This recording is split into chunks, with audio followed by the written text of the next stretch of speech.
అందరికీ నమస్తే. Welcome to TR TV. నేను మీ తిరుపతి. 2028లో ఏ పార్టీ తెలంగాణలో అధికారంలోకి వచ్చే అవకాశం ఉంది? మళ్ళా కాంగ్రెస్ పార్టీ అధికారంలోకి వస్తుందా? రేవంత్ రెడ్డి మొన్న ఒక మీటింగ్లో మాట్లాడింది ఏంటంటే 2034 దాకా నేనే సీఎం, నేనే అధికారంలో ఉంటా, నేనే ముఖ్యమంత్రిగా ఉంటా. 2034 తర్వాత ముఖ్యమంత్రి కుర్చీలో నన్ను కూర్చోబెట్టినా కూడా నేను కూర్చోను, నేను దేశ రాజకీయాలు చేస్తా, నేను జాతీయ రాజకీయాలు చేస్తా అనేటటువంటి మాట రేవంత్ రెడ్డి చెప్పిండు. దీన్ని బట్టి చూస్తే ఏమర్థమైందంటే మళ్ళా 5 సంవత్సరాలు తెలంగాణలో కాంగ్రెస్ అధికారంలోకి వస్తుంది, మళ్ళా 5 సంవత్సరాలు తెలంగాణ రాష్ట్రానికి ముఖ్యమంత్రి నేనే ఉంటా అని చెప్పి రేవంత్ రెడ్డి చెప్తున్నాడు. రేవంత్ రెడ్డి చెప్తున్నటువంటి మాటలు విని తెలంగాణ జనం కొంతమంది నవ్వుతురు, కొంతమంది పరిశాన్ అవుతురు, కొంతమంది షాక్ అవుతురు. మళ్ళా రేవంత్ రెడ్డి ముఖ్యమంత్రి అవుతాడా, అయ్యే అవకాశం ఉందా, కాంగ్రెస్ మళ్ళీ అధికారంలోకి వచ్చేటటువంటి పరిస్థితి ఉందా అని చెప్పి జనాలు కూడా కొంత చర్చ పెట్టుకుంటున్నారు. ఇప్పుడు చాలామంది జనాలు 2.5 సంవత్సరాల రేవంత్ రెడ్డి పరిపాలన చూసిన తర్వాత చెప్తున్నటువంటి మాట ఏంటంటే మంచో చెడో కేసీఆర్ ఉన్నప్పుడే బాగుంటుండే, మంచో చెడో కేసీఆర్ ఉన్నప్పుడు 6 నెలలకో పంటకు 6 నెలలకో పంటకు రైతు బంధు వచ్చింది, రుణమాఫీ కూడా చేయాల్సి చేసిండు, పెన్షన్లు నెల నెలకు టైంకి వచ్చినాయి, కేసీఆర్ కిట్ వచ్చింది, బతుకమ్మకు సంబంధించిన చీరలు వచ్చినాయి, ఆ తర్వాత టైంకు ఏం కావాలో అవన్నీ వచ్చినాయి, నీళ్ళు ఇచ్చిండు, మిషన్ భైరత్ ఇచ్చిండు, ఇట్లా రకరకాలుగా కేసీఆర్ కొన్ని పనులు చేసిండు. కేసీఆర్ మొత్తం ఏ పని చేయలేదు, కేసీఆర్ మొత్తం గవర్నమెంట్ ఫెయిల్ అయిపోయిందని అననీకి లేదు. 2.5 సంవత్సరాల రేవంత్ రెడ్డి పర్ఫార్మెన్స్ చూసిన తర్వాత జనం కేసీఆర్ పైన అద్భుతమైనటువంటి రియాక్షన్ ఇచ్చారు. మంచో చెడో కేసీఆరే కావాలి, కేసీఆర్ మంచి చేసినా చెడు చేసినా ఆయన అయితే తెలంగాణకైతే ఎంతో కొంత మేలు చేసిండు, కాబట్టి కేసీఆర్ ఉంటేనే బాగుంటుండే, అప్పో సప్పో చేసి మాకు రావాల్సిన అన్ని ఇచ్చిండు. రేవంత్ రెడ్డి మాత్రం అధికారంలోకి వచ్చిన 6 నెలల్లోనే తెలంగాణ అప్పులపాలైపోయింది, తెలంగాణ దివాలా తీసింది, తెలంగాణ ఆగమైపోయింది, తెలంగాణ శినాభినం అయిపోయింది అని చెప్పి రేవంత్ రెడ్డి డైలాగులు చెప్పిండు. రేవంత్ రెడ్డికి అసలు ప్రభుత్వం నడపనికి చేతనైతే లేదు, రేవంత్ రెడ్డి పర్ఫార్మెన్స్ ఏం బాగాలేదు, రేవంత్ రెడ్డికి అడ్మినిస్ట్రేషన్ పైన పట్టు లేదు, రేవంత్ రెడ్డికి ప్రభుత్వం పైన పెద్దగా అవగాహన లేదు, ఆయన ఒక్కసారి కూడా మంత్రిగా లేడు, డైరెక్ట్ ముఖ్యమంత్రి కుర్చీ ఇచ్చేసరికి రేవంత్ రెడ్డికి ఏం చేయాలో ఏం కథ అనేది అర్థమైతలేదు. కాబట్టి రేవంత్ రెడ్డి గవర్నమెంట్ నడిపేటటువంటి విషయంలో ఫెయిల్ అయిపోయింది అనేది జనాలకు అర్థమైపోయింది. ఇప్పుడు కొత్త నినాదం ఏమి వినబడుతుంది తెలుసా? రేవంత్ పోవాలి, కేసీఆర్ రావాలి, కాంగ్రెస్ పోవాలి, బీఆర్ఎస్ రావాలనేటటువంటి ఒక నినాదం జనాల్లో వచ్చింది. అంతెందుకండి, ఇప్పుడు ఒకవేళ రైతులకు సంబంధించినటువంటి పంట కొనకపోయినా, అంటే వడ్లు కొనకపోయినా కూడా చాలామంది రైతులు ఏం చెప్తారు, కేసీఆర్ ఉన్నప్పుడు మా వడ్లన్నీ కొన్నాడు, కేసీఆర్ ఉన్నప్పుడు కొంత లేట్ అయిందేమో కానీ టైంకి వడ్లు కొన్నారు, అకౌంట్లో పైసలు కూడా పడ్డాయి, కేసీఆర్ ఉన్నప్పుడు మా మిర్చి పంట టైంకి కొన్నారు, కేసీఆర్ ఉన్నప్పుడు మా పొలాలకు నీళ్ళు వచ్చినాయి, కేసీఆర్ ఉన్నప్పుడు రైతు బంధు వచ్చింది, కేసీఆర్ ఉన్నప్పుడు యూరియా బత్తాలు ఆటో డ్రైవర్కి పైసలు అయితే ఇంటికాడ ఇచ్చి వేసిపోయేది, కేసీఆర్ ఉన్నప్పుడు అన్ని మంచిగానే జరిగినాయి. రేవంత్ రెడ్డి వచ్చిన తర్వాత మొత్తం ఆగమైపోయిన పరిస్థితి. రేవంత్ రెడ్డి వచ్చిన తర్వాత రైతుల జీవితాలను ఆగం చేసి పడేసిండు, మా పంట మొత్తం ఆగం చేసిండు. కాబట్టి రేవంత్ రెడ్డి కంటే కేసీఆర్ నయ్యం అని చెప్పి జనాలు ఒక క్లారిటీకి వచ్చారు. ఇప్పుడు రేవంత్ రెడ్డి ఇదంతా తట్టుకోలేకపోతున్నాడు. రేవంత్ రెడ్డి బాధ ఏంది చెప్పనా, పిన్ టు పిన్ మనం మాట్లాడుకోవాల్సినటువంటి అవసరం ఉంటుంది. ఫస్ట్ టైం మన ఛానల్ చూసిన వాళ్ళు దయచేసి సబ్స్క్రైబ్ చేయండి.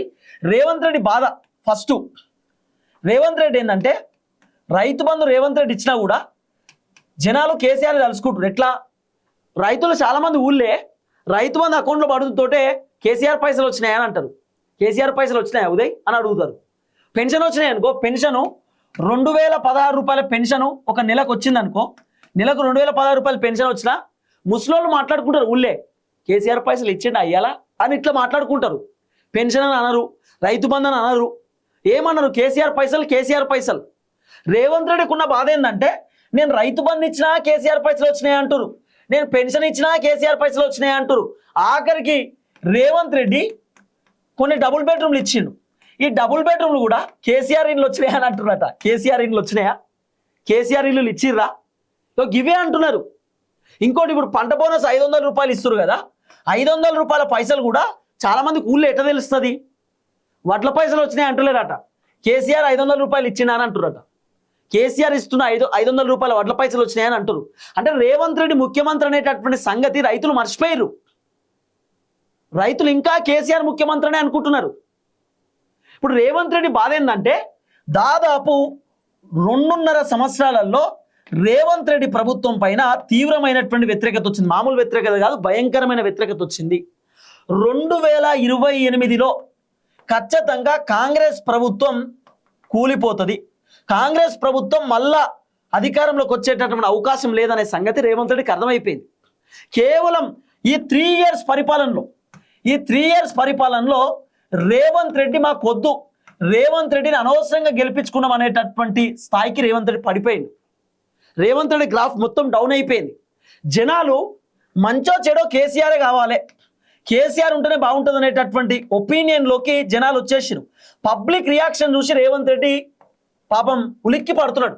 ఉలిక్కి పడడం అంటే ఏంది? రేవంత్ రెడ్డి జనం రియాక్షన్ చూసి ఎందుకు పర్సన్ అవుతుందంటే పుసుక్కున కాంగ్రెస్ ఓడిపోతుందా 2028. రేవంత్ రెడ్డి వర్షన్ ఏంటంటే 10 సంవత్సరాలు నేనే ముఖ్యమంత్రి ఉండాలి, మరోసారి కూడా కాంగ్రెస్ అధికారంలోకి రావాలనేది రేవంత్ రెడ్డి వర్షన్. ఎందుకంటే కేసీఆర్ 10 సంవత్సరాలు ముఖ్యమంత్రి ఉన్నాడు కదా, కేసీఆర్ 2 సార్లు సీఎం కదా, అందుకే రేవంత్ రెడ్డి కూడా నేను కూడా 2 సార్లు సీఎం కావాలి, నేను కూడా 2 సార్లు అధికారంలోకి రావాలనేది రేవంత్ రెడ్డి అనుకుంటున్నాడు. కానీ జనాలు రేవంత్ రెడ్డి మళ్ళీ గెలిపించుకునేటటువంటి పరిస్థితి లేదు. ఈ 3 సంవత్సరాల పరిపాలనలోనే రేవంత్ రెడ్డి వ్యవహారం మొత్తం బయటపడ్డది.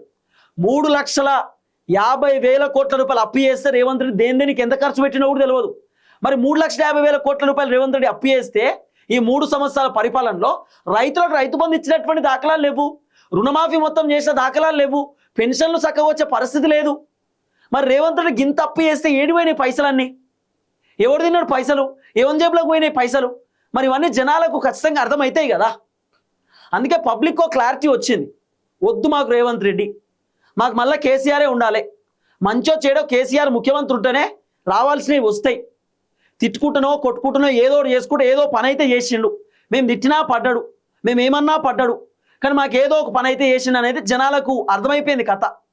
ఇగో నేను చెప్తున్నా కదా, కేసీఆర్ ముఖ్యమంత్రి ఉన్నప్పుడు రైతు బంధు కేసీఆర్ పట్టుకొచ్చిండు, పెన్షన్ పెంచింది కేసీఆర్, ప్రతి ఇంటికి ఏదో ఒక పథకం అయితే వస్తుంది, పెన్షన్ అయినా రైతు బంధు అయినా, లేకపోతే కేసీఆర్ కిట్ అయినా, లేకపోతే మిషన్ భగీరథ నీళ్ళైనా. మీ ఊర్లో వస్తున్నాయా మిషన్ భగీరథ నీళ్ళు? ఇప్పుడు వస్తలేవా? ఒకప్పుడు వచ్చినాయా? ఒకప్పుడు వచ్చినాయట మిషన్ భగీరథ నీళ్ళు, కానీ ఇప్పుడు లేవు. కాంగ్రెస్ ప్రభుత్వం వచ్చినాక, కేసీఆర్ ఉన్నప్పుడు మిషన్ భగీరథ నీళ్లు పొద్దుగాల వేసేది, 7 గంటలకు పొద్దుగాల మబ్బులు వేసేది. ఇప్పుడు రేవంత్ రెడ్డి వచ్చిన తర్వాత మిషన్ భగీరథ నీళ్లు బంద్ అయిపోయినాయి, అసలు మొత్తం ఎక్కడికక్కడ బంద్ చేసి పడేసారు, నీళ్ళు వచ్చే పరిస్థితి లేదు. అంటే ఎంత ఘోరమైన పరిస్థితి చూడండి. అయితే రేవంత్ రెడ్డి ప్లాన్ ఏంది చెప్పనా? కేసీఆర్ గ్రాఫ్ పెరిగింది, కేసీఆర్ పైన పబ్లిక్ పాజిటివ్ రియాక్షన్ తోటి ఉన్నారు, పబ్లిక్ పాజిటివ్ ఒపీనియన్ తోటి ఉన్నారు. కాబట్టి కేసీఆర్ 2028లో అధికారంలోకి రావద్దంటే, కేసీఆర్ బీఆర్ఎస్ పార్టీ మళ్ళా కిందికి దిగిపోవాలి, మళ్ళీ గ్రాఫ్ పెరగొద్దంటే ఏదో ఒకటి కేసీఆర్ పార్టీని చేయాలి, బీఆర్ఎస్ పార్టీని ఎట్లనో అట్లా డ్యామేజ్ చేయాలనేటటువంటి ఆలోచనతో రేవంత్ రెడ్డి ఉన్నాడు. ఇప్పుడు రేవంత్ రెడ్డి 2023 నుండి 2026 వరకు దాదాపు ఈ 2 years 2.5 years 3 yearsలో కేసీఆర్ని ఎంత డ్యామేజ్ చేయాలో అంత డ్యామేజ్ చేసిండు. ఎట్లా? కేసీఆర్ ఫోన్ ట్యాపింగ్ చేసిండని, కేసీఆర్ కాళేశ్వరం స్కామ్ చేసిండని, కేటీఆర్ ఫార్ములా ఈ కార్ రేసింగ్లో 50 కోట్ల రూపాయలు అనవసరంగా వీళ్ళకి అక్రమంగా కొట్టిండని, హరీష్ రావు కాళేశ్వరం స్కామ్ చేసిండని, హరీష్ రావు మొత్తం ఉన్న పైసలన్నీ మొత్తం కరగనాకి ఇచ్చేసిండని, సంతోష్ రావు ఏదో దందా చేసిండని, కవిత స్కిల్ డెవలప్మెంట్ స్కామ్ చేసిందని చెప్పి ఇట్లా రకరకాలుగా కల్వకుంట్ల కుటుంబం పైన రేవంత్ రెడ్డి ఆరోపణలు చేస్తూనే వచ్చిండు. ఆఖరికి విచారణలు కూడా చేసిండు, ఫోన్ ట్యాపింగ్ విచారణ చేసిండు, కాళేశ్వరం స్కామ్ విచారణ చేసిండు, ఇట్లా రకరకాల విచారణ చేసిండు. ఎన్ని విచారణ చేసినా కూడా జనాలు కేసీఆర్ పైన పాజిటివ్గానే కనబడుతున్నారు. రేవంత్ రెడ్డి కావాలనే కేసీఆర్ని ఇబ్బంది పెడుతున్నారని అనుకుంటారు తప్ప కేసీఆర్ అవినీతి చేసిన అక్రమాలు చేసిన ఆయన అయితే ఎక్కడ కూడా జనాలు అనుకుంటలేరు. అయితే రేవంత్ రెడ్డి బాధ ఏంటంటే, నేను కేసీఆర్ పైన ఎన్ని ఆరోపణలు చేసినా, కేసీఆర్ని ఎంత తిట్టినా, కేసీఆర్ పైన ఎన్ని అబండాలు వేసినా ఇంకా కేసీఆర్ని జనాలు కావాలనుకుంటారు తప్ప కేసీఆర్ అవినీతి పరుడు, అక్రమాలు చేసిండు, కేసీఆర్ దందాలు చేసిన జనాలు అంటలేరు. రేవంత్ రెడ్డి బాధ మొత్తం ఇదే. పొద్దుగాల లేచి కేసీఆర్ని తిట్టినా కూడా జనాలు కేసీఆరే కావాలంటారు. కాబట్టి కేసీఆర్ని ఏదో ఒకటి చేయాలి. ఏదో ఒకటి చేయాలంటే ఏం చేద్దాం? ఇంకా డ్యామేజ్ చేయాలి కేసీఆర్ని. ఇప్పుడు రేపో మాపో ఫోన్ ట్యాపింగ్ గురించి రేవంత్ రెడ్డి తెరపైకి తీసుకొస్తున్నాడు. ఫోన్ ట్యాపింగ్ ఏమంటాడు? కేసీఆర్ ఫోన్ ట్యాపింగ్ చేయించాడు కానీ కూడా రేవంత్ రెడ్డి అనొచ్చు. కాళేశ్వరం స్కామ్ మొత్తం కేసీఆర్ చేసిన ఆల్రెడీ చెప్తున్నాడు కదా. కాళేశ్వరం కూలిపోవడానికి కారణమే కేసీఆర్, కేసీఆర్ వల్లనే మేడిగడ్డ ఖతమైపోయిందని రేవంత్ రెడ్డి ఆల్రెడీ బహిరంగంగా చెప్తున్నాడు. కేసీఆర్ పైన అబండాలు వేస్తున్నాడు. అంటే జనాలు ఏమనుకోవాలంటే, అబ్బా మా పైసలన్నీ కేసీఆర్ తిన్నాడు, మా పైసలన్నీ కేసీఆర్ ఖతం చేసిండని చెప్పి జనాలు అనుకోవాలి. అట్లా అనుకోవాలని రేవంత్ రెడ్డి రకరకాల ప్రయత్నాలు చేస్తున్నాడు. ఇప్పుడు రేవంత్ రెడ్డి ఏంది కేసీఆర్ని బ్యాడ్ చేసిరు అనుకో, 2028లో మళ్ళీ కేసీఆర్ ముఖ్యమంత్రి కాడు, జనాలకు మళ్ళీ కేసీఆర్ పైన కోపం వస్తుంది, కేసీఆర్ నెగిటివ్ అని అర్థమైపోతుంది. కాబట్టి కేసీఆర్ని జనాలు కూడా యాక్సెప్ట్ చేయరు. ఇది రేవంత్ రెడ్డి అనుకుంటున్నాడు. రేవంత్ రెడ్డి ఎన్ని ప్రయత్నాలు చేస్తున్నాడు. ఇప్పుడు ఆఖరికి కేసీఆర్నైనా కేటీఆర్నైనా హరీష్ రావు నేను ముగ్గురులో ఎవరినైనా ఒక అరెస్ట్ చేయడానికి సిద్ధమవుతున్నట. అరెస్ట్ చేయడానికి కూడా ఇగో ఫోన్ ట్యాపింగ్ చేసిండు కేటీఆర్, కాబట్టి కేటీఆర్ని అరెస్ట్ చేస్తున్నాం. ఇగో కాళేశ్వరం స్కామ్ జరిగింది, కేసీఆర్ని అరెస్ట్ చేస్తున్నాం. లేకపోతే ఇంకేదో జరిగింది, సెక్రటేరియట్లో స్కామ్ కట్టే విషయంలో స్కామ్ జరిగింది, ఏదో ఓఆర్ఆర్ రింగ్ రోడ్లలో స్కామ్ జరిగింది, ఔటర్ రింగ్ రోడ్ స్కామ్ జరిగింది, లేకపోతే డబుల్ బెడ్రూమ్లో స్కామ్ జరిగింది. ఏదో ఒకటి చేసి కేసీఆర్నో కేటీఆర్ను అరెస్ట్ చేయాలనేది రేవంత్ రెడ్డి ప్లాన్. అరెస్ట్ చేస్తే ఏమవుతుంది, వీళ్ళు తప్పు చేశారు కాబట్టి అరెస్ట్ చేసినాం, వీళ్ళు ఇన్ని కోట్లు మింగిర్రు, ఇన్ని లక్షల కోట్లు వీళ్ళు ఖతం చేసిరని చెప్పి ఇప్పుడు కేసీఆర్ పైన మళ్ళీ రేవంత్ రెడ్డి బురదజల నీకు రెడీ అవుతున్నాడు. కారణం ఏంది, రేవంత్ రెడ్డి మళ్ళీ గెలవాలంటే రేవంత్ రెడ్డికి వేరే ఆప్షన్ లేదు. కేసీఆర్ని డ్యామేజ్ చేస్తే తప్ప రేవంత్ రెడ్డి మళ్ళీ సీఎం అయ్యే పరిస్థితి లేదు. ఇప్పుడు 2023 డిసెంబర్లో ఎందుకు ఓడిపోయింది కేసీఆర్? జనాలు కేసీఆర్ పైన ఫుల్ వ్యతిరేకంగా ఉన్నారు. ఎందుకు? ఎమ్మెల్యేలు సక్క పనిచేత్తలేరు, అవినీతి చేసిరు, అక్రమాలు చేసిరు, దందాలు చేసిరు. ఆ తర్వాత రేవంత్ రెడ్డి కూడా మొత్తం సభలు పెట్టి కేసీఆర్ అవినీతి చేసిరు, కాళేశ్వరం అట్లా వేసి ఇట్లా వేసిరని కేసీఆర్ పైన రకరకాల అబండాలు వేసిరు. జనాలు కూడా నమ్మి రేవంత్ రెడ్డి కోట్లు వేసారు. ఓట్లేసి వాళ్ళ పరిస్థితి ఏంది? రేవంత్ రెడ్డి పర్ఫార్మెన్స్ మొత్తం తెల్లతెల్లం అయిపోయింది కదా. రేవంత్ రెడ్డి వ్యవహారం మొత్తం తెలంగాణ ప్రజలకు అర్థమైపోయింది. కాబట్టి ఇప్పుడు జనాలు ఒక వర్షంలోకి వచ్చిన, అంటే ఒక ఆలోచనలోకి వచ్చిన, ఏమని కేసీఆర్ నయం. కానీ రేవంత్ రెడ్డి మాత్రం మళ్ళా జనాలు మొత్తం కేసీఆర్ వైపు తిరుగుతున్నారు. జనాలు మళ్ళీ కేసీఆరే కావాలంటున్నారు. కేసీఆర్నే గెలిపిస్తారేమో. మళ్ళీ బీఆర్ఎస్ పార్టీ గ్రాఫ్ క్రమక్రమంగా పెరుగుతుంది. ఇప్పుడు మొన్న ఐన్యూసోల్ సర్వే చేస్తే బీఆర్ఎస్ పార్టీ 42% తోటి తెలంగాణ అధికారంలోకి వచ్చే అవకాశం ఉందని చెప్తున్నారు. బీఆర్ఎస్కు పోయినసారి 2018లో 88 సీట్లు వచ్చినాయి, 2023లో 39 సీట్లు వచ్చినాయి, 2028లో 75 సీట్లతో బీఆర్ఎస్ పార్టీ అధికారంలోకి వచ్చే అవకాశం ఉంది అనేది వినబడుతున్న చర్చ. రేవంత్ రెడ్డి మొత్తం సినిమా అర్థమైపోయింది. రేవంత్ రెడ్డి సర్వేలు చేయించిండు, రేవంత్ రెడ్డికి రియాలిటీ తెలుసు, ఇంటెలిజెన్స్ రిపోర్ట్ ఉంటుంది. మొన్న Revanth Reddy Sunil Kanugolu survey, Congress party Sunil Kanugolu survey, ఇప్పటికిప్పుడు ఎన్నికలు వస్తే రేవంత్ రెడ్డి 28 సీట్లు మాత్రమే గెలుస్తాడు, 42 సీట్లు ఓడిపోతారని చెప్పిరట. రేవంత్ రెడ్డి పర్ఫార్మెన్స్ గిట్లనే అర్థమైంది కథ. దాదాపు 28 సీట్లు గెలుస్తారు, 42 సీట్లు ఓడిపోతారు. దాంట్లో మంత్రులే 8 మంది ఓడిపోతారట. మంత్రులే 8 మంది ఓడిపోతారట. ఇక పర్ఫార్మెన్స్ ఎట్లుందో చూడు. 18 మంది మంత్రులు ఉంటే 8 మంది మంత్రులు ఓడిపోతారట. సునీల్ కనుగోలు చెప్పినటువంటి సర్వే కదా ఇదంతా. రేవంత్ రెడ్డికి సినిమా అర్థమైపోయింది. మళ్ళీ బీఆర్ఎస్ పుంజుకుంటుంది, బీఆర్ఎస్ గ్రాఫ్ మళ్ళీ పెరుగుతుంది, మళ్ళీ బీఆర్ఎస్ అధికారంలోకి వచ్చేటటువంటి అవకాశాలు కనబడుతున్నాయి. కాబట్టి ఒకేసారి కేసీఆర్ దెబ్బకు ఉలిక్కిపడి కేసీఆర్ పైన జనం చూపిస్తున్నటువంటి ప్రేమకి, కేసీఆర్ పైన జనం రియాక్షన్ రేవంత్ రెడ్డి చూసి ఉలిక్కిపడి ఒకేసారి ఇప్పుడు కేసీఆర్ని బద్నాం చేయడానికి సిద్ధమవుతున్నాడు. ఎట్లా? కేసీఆర్ అవినీతి చేసిండు, కేసీఆర్ అక్రమాలు చేసిండు, కేసీఆర్ దందాలు చేసిండు, ఇలాంటి అవినీతి పరుడికి మీరు ఓటెత్తరా, ఇలాంటి అవినీతి పరుడు మీకు కావాలన్నా అని చెప్పి ఇప్పుడు కేసీఆర్ పైన మళ్ళీ బద్నాం చేయడానికి రేవంత్ రెడ్డి సిద్ధమవుతున్నాడు. కారణం ఏంది? మళ్ళీ బీఆర్ఎస్ అధికారంలోకి వచ్చే పరిస్థితి కనబడుతున్నది. బీఆర్ఎస్ గవర్నమెంట్ ఫామ్ చేసినటువంటి అవకాశాలు దండిగా ఉన్నాయి. ఇదంతా రేవంత్ రెడ్డికి అర్థమైపోయింది సినిమా. అందుకే ఇప్పుడు కేసీఆర్ని మళ్ళీ టార్గెట్ చేస్తూ కేసీఆర్ ఇప్పుడు ఫోన్ ట్యాపింగ్ మళ్ళీ తెస్తారు చూడు మీరు. ఇప్పుడు already formula E car racing తీసుకొస్తున్నాడు, కేటీఆర్కి నోటీసులు ఇచ్చారు. ఏదో ఒకటి చేసి కేటీఆర్ని అరెస్ట్ చేస్తాడు. అరెస్ట్ చేసి కేసీఆర్ కొడుకు కేటీఆర్ గిట్ట దందా చేసిండు, తప్పు చేసిండు, కేటీఆర్ ఇసొంటోడు, ఇంకా వీళ్ళు మీకు నీతులు చెప్తున్నారు, వీళ్ళకి ఓట్లు వేయకరని చెప్పి రేవంత్ రెడ్డి మళ్ళా కేసీఆర్ పైన అబండాలు ఇస్తాడు. ఎందుకు? జనాలు కేసీఆర్ కావాలంటారు కాబట్టి ఇప్పుడు మళ్ళీ కేసీఆర్ బద్నాం చేయాలి. ఎన్ని చేస్తా రేవంత్ రెడ్డి అయిపోయింది. రేవంత్ అన్న పని జనాలకు రియాలిటీ తెలుసు. ఎవరు ప్రభుత్వం మంచిగా ఉంది, ఏం కథ, కేసీఆర్ ఉన్నప్పుడు ఏమేమి వచ్చినాయి, కేసీఆర్ పోయిన తర్వాత రేవంత్ రెడ్డి వచ్చినాక ఏమేమి బంద్ అయినాయి అనే సంగతి మొత్తం తెలుసు. ఇప్పుడు కేసీఆర్ కిట్ ఇస్తురా? ఇస్తలేరు. మిషన్ భైరత నీళ్ళు వస్తలేవు, పెన్షన్లు 4000 రూపాయలు ఇస్తలేరు, మహిళలకు ఇవ్వాల్సినటువంటి బెనిఫిట్స్ రేవంత్ రెడ్డి ఇస్తలేడు, నిరుద్యోగులకు ఉద్యోగాలు మొత్తం రాలే, సీసీ రోడ్లు ఇస్తలేరు, గ్రామాలలో పరిస్థితి గట్నే ఉంది, స్ట్రీట్ లైట్లు కూడా లేనటువంటి పరిస్థితి ఉన్నది, కాంట్రాక్టులకు బిల్లులు ఇవ్వలే రేవంత్ రెడ్డి. అంతేందుకు రిటైర్డ్ ఎంప్లాయీస్కి రావాల్సినటువంటి బెనిఫిట్స్ పోలే, పెన్షన్లు కూడా ఇచ్చే పరిస్థితి లేదు. 9000 కోట్లు 10,000 కోట్ల రూపాయలు పెండింగ్లో ఉన్నాయి వాళ్ళకి. చాలా దారుణమైన పరిస్థితి ఉంది రేవంత్ రెడ్డి పరిపాలనలో. జనాలు కూడా రేవంత్ రెడ్డి పైన కోపంతో ఉన్నారు.